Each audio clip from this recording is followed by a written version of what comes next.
Hello, my model car building buddies. This is Model Cars with Glenn, and it's probably like take three so far because I have not been having a good evening. All right, first let me move these, put them over here, and I want to show you a picture my brother did. This is one of them surrealistic looking space pictures, like the outer limits or one step beyond, like. Ooh, and it's pretty cool. I like this picture. Okay, now it is time for Shop Card Shout Out. Doc's Custom Corner. This is a great channel, man. Look at this car too, boy. That is a cool car. 57 Thunderbird, I'm pretty sure. And he's got some wheel flares on it. It's just nice, man. I like it. And what can I say? Go over to his channel, check him out like I did. I went over and subbed him right away. I've been subbed to him for a little while now, but he's got some great videos and content, and you need to go over and give him a sub and a like and comments and all that good stuff. All right, that's him. Next, I ain't got a card for him, but it's Rusty Rotors Model Car Garage. Guy's name is Rick. This cat, he's pretty good, man. He's got an excellent channel. I love this guy. He's got all kinds of cool car builds, and he puts on a really good show. I like him. Y'all will too. If you ain't already subbed to him, go over there. It's Rusty Rotors Model Car Garage, and it's Rick, and he's a really cool dude. Builds really cool models, man. He's talented. He's got some talent. All right, next. Where am I? Okay, I'm going to pull my whirly jigger out here. This is the Lark. I put a coat of primer on him. I did a little bit of sand, and I took the moldings off the side, the chrome stuff, because I didn't want those. It's a drag racer. Actually, this one is going to be a street gasser, but it's going to be a street legal gasser with tags and mufflers and the whole 9 yards, but it's still a full-on gasser with straight axle and all that good stuff. You'll see when it's done. Next, the Corvair. I hadn't done nothing to the body, but I have finished up this front suspension. Front axle. Well, except for the tie rod, and I'm not putting that on until I get the U-bolts. Hang on, U-bolts. Because you don't want to, I got to get some soft wire, and I don't have any right now. I'll find some. There's some around here somewhere to make the U-bolts out of, and then I have to make the square plates that goes on the other side for the U-bolts to go through.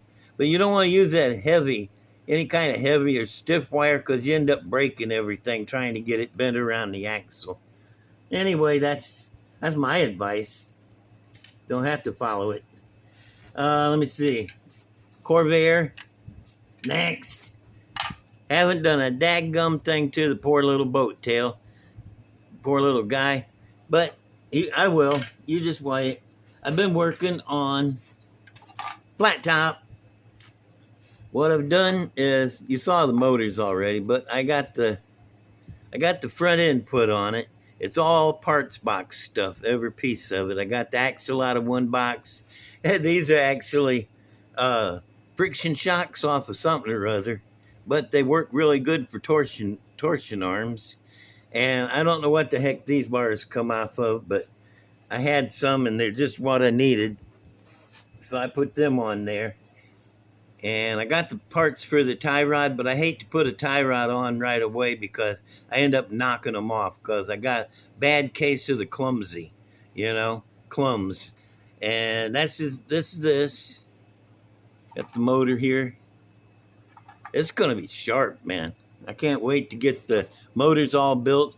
Next, I got to put the rear end on there, get the wheelbase lined up, and then I can mount the motors. Once I get the wheelbase and the wheels on and chassis locked in to where it don't move and the motor's locked down, then I can put the top on the flat top deal.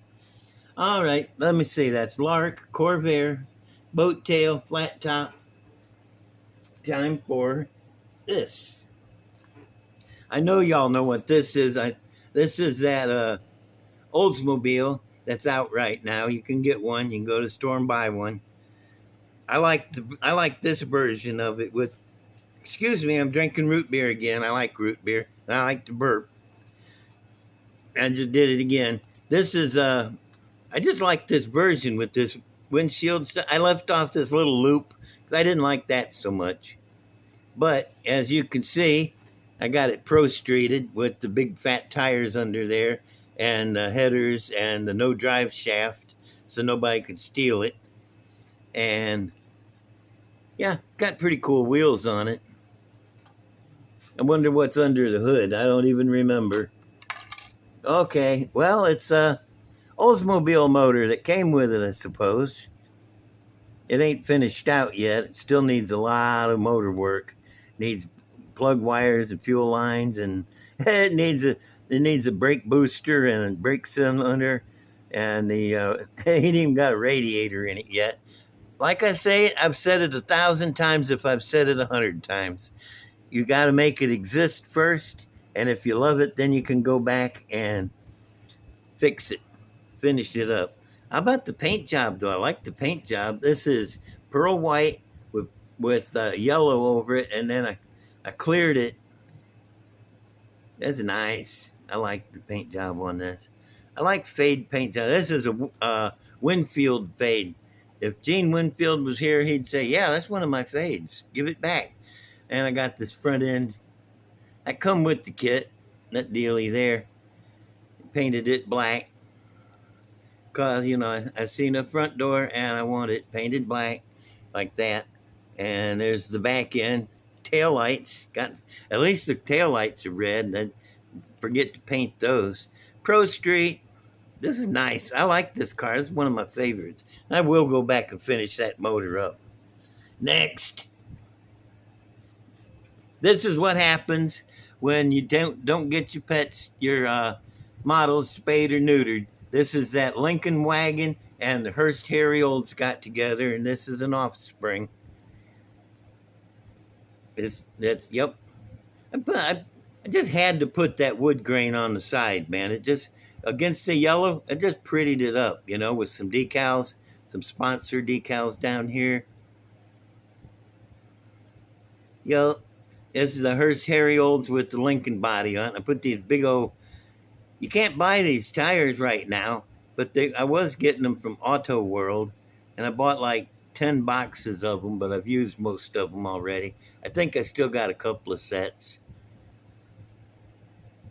Pretty cool. It needs a parachute. It needs a lot of motor detail. It's got the interior detail. Pretty good. One motor in the back. These are those motors that come with the Hearst Harry Olds, but the valve covers were so cool. It had great valve covers. I didn't want to entrap them in the back of this and under the hood where you'd never see them again, because they're just too nice to use in something where you're never going to see them. You know, this going back in the cabinet, and this is the only time anybody's ever going to see it is when I take it out and show it like this. So I kept the valve covers. I got them in my parts box. That hood fits like crap. This is this one. Twin engine. I ain't going to show you underneath of it because it's nasty under there. It's just nasty.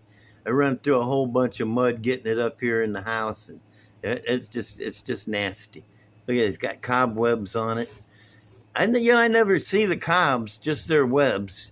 But if I do, I'm going to smash that little bastard. Anyway, this is this. You know, when I had my custom shop back in the 70s, me and my brother, we would, those big Ford, what was it, a Ford Safari wagon or something like that. And it had the wood grain. We would take the wood grain off, peel it off. It was plastic. And I would take my airbrush and airbrush the wood back on there. 10 times better than what the factory gives you. I'll tell you that right now. And people loved that. We ended up doing a bunch of that. Even dealers would bring it by. Hey, could you put that airbrush wood grain on there? And I was like, yeah, for a lot of money. Next. Volkswagen van. Oh, man. Back in the 70s, a lot of stuff happened to me in the 70s. My friend had a Volkswagen van, and that thing got such good mileage that we'd have to pull off the side of the road every once in a while and siphon some of the gas out of it to keep it from overflowing. That's how good a mileage it got. This one probably gets, I'm thinking probably about 5 gallons per mile, because it's got this big blown Hemi in the back. Does got spark plug wires. And mostly just gray on the inside, but that's cool. I like gray. And it's black and gray for the seats, if you can see them there. Oh, see back there the radiator? Let me see if I can get, yeah. See the radiator with the fan that's sitting on a box that exits out through the back window. See the radiator in there?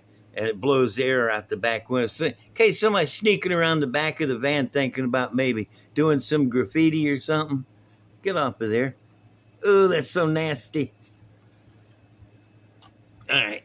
And then get a face full of hot air.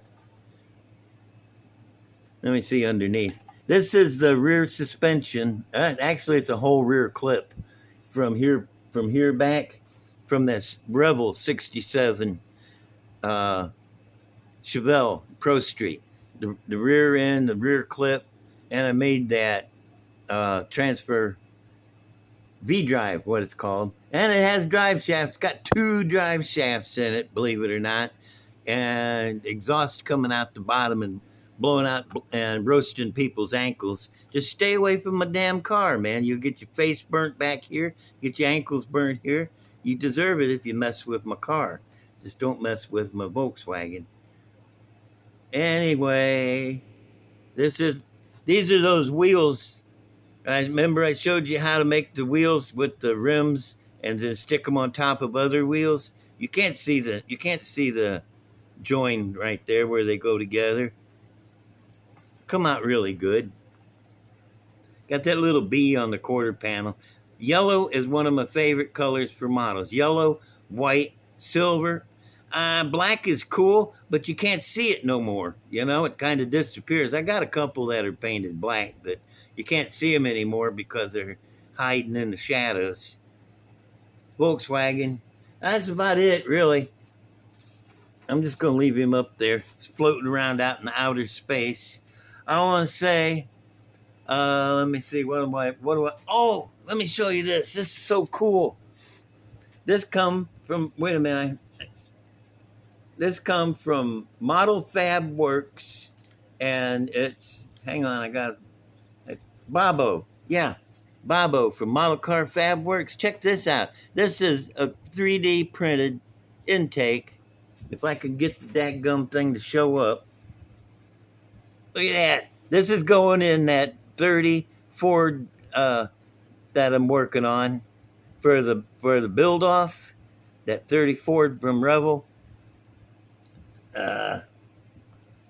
Sedan, I guess, whatever. Anyway, it's going to have the 6 carbs on there. This is beautiful.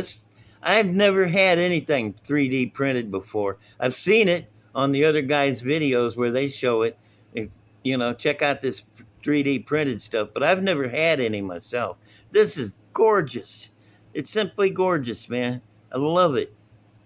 And he sent me this, said, hey, you could probably use this on that 30 Ford there that you're working on. Look at that. That is so pretty. I love it. I'm going to put it on it too.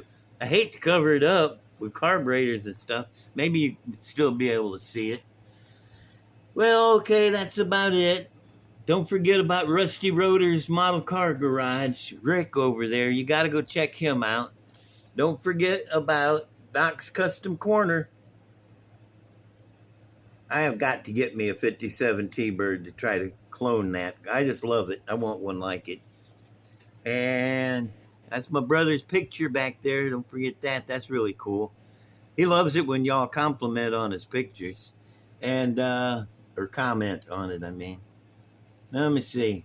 Next time, I guess I'll have the Corvair up on wheels. So I can set it here and show it to you. And that's about it. Give me a comment. I will answer all your comments. It might take me a while because there's a lot of them. And I like to make them personal. Give me a comment, a subscription, and a like. couple likes if you want. Okay, that's it, and I am out of here.